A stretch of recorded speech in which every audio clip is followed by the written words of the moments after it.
In this video, we're going to cover the first of our two IM labs.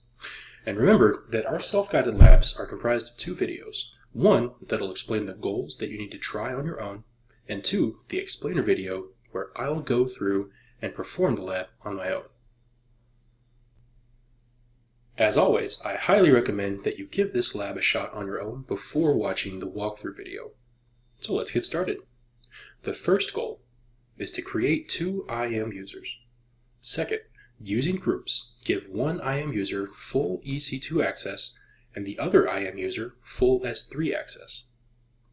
Third, make sure to give both users console access only.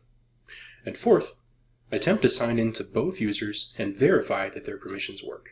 Or in other words, that one user can access the EC2 console and perform functions there, and the other user can access the S3 console and perform functions there. And that wraps it up for this lab, so if all of that makes sense, feel free to get started.